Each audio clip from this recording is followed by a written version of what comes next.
A total societal collapse is gonna be our future if we don't act now.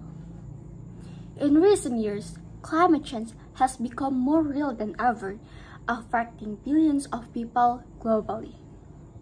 As a group of countries with major power and influence, G20 is expected to help the world reduce the rate that climate change is taking and mitigate its risks.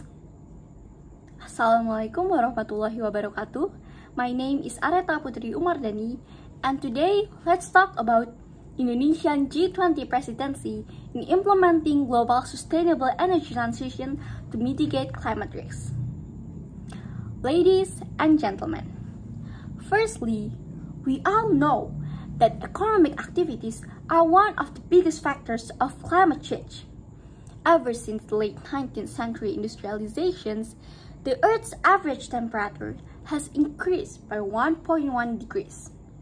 The UN's Intergovernmental Panel on Climate Change said that without immediate and deep emissions reductions across all sectors, limiting global warming to 1.5 degrees will be impossible. According to the World Health Organization, the climate crisis threatens to undo the last 50 years of progress in development, global health, and poverty reduction, and to further widen the existing health and economic inequalities between and within the population. If that happens, the global economy could lose 10% of its total value by 2050 due to climate change, and countries of G20 are at risk. Now, what is G20? G20 is an international forum consisting of 90 countries and one region that focus on policy coordinations of economic and development. The members of G20 represents a very huge number of 80% of the world's GDP, 75% of the global energy demand, and 60% of global populations. With its presidency over G20, Indonesia carries the spirit of recovery together with the theme Recover Together, Recover Stronger. The Indonesian G20 presidency focused on 3 issues. The first, digital transformation. Second, global healthcare infrastructure. And third, sustainable energy transition. With the urgent need to address the climate change issue, I'll dissect to the third point from an economic perspective. Ladies and gentlemen, transition towards cleaner energy resources means stopping the use of unrenewable energy, including fossil fuels.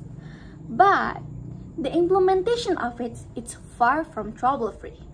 Many third world countries are not rich enough to raise funds independently. It will take them a century to independently transit towards cleaner energy resources.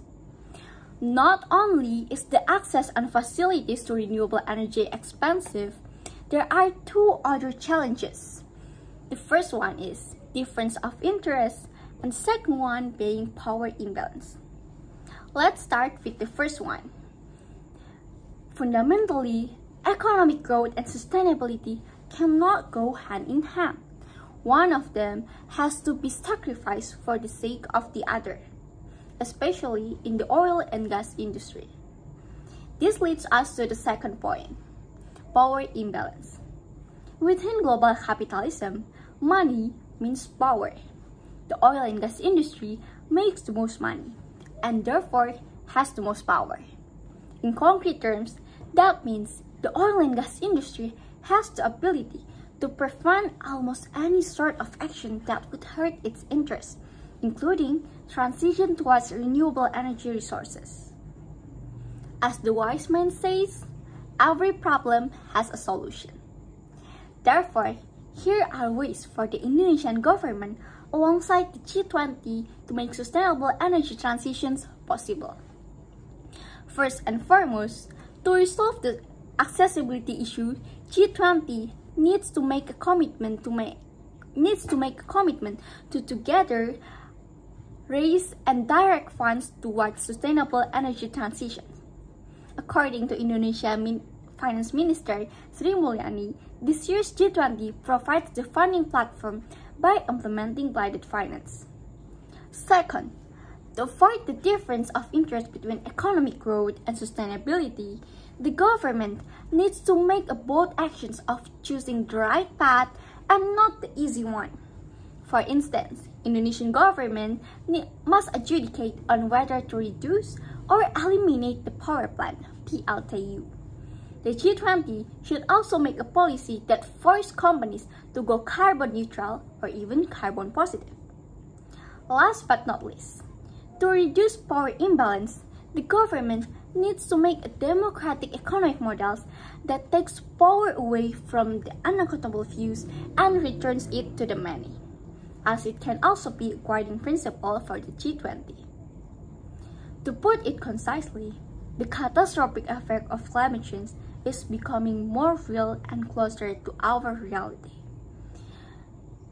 The poor suffer, while the rich continue to become richer by exploiting resources. This shows how the economy plays a big role in causing and also preventing the climate change. Filled with the world's big economies, I believe that G20 has the ability to create economic policy that focus on sustainability, even if that means zero economic growth. Right now is a crucial time for our humanity. No action is not an option. To save our Earth, we need to work together. It is now or never.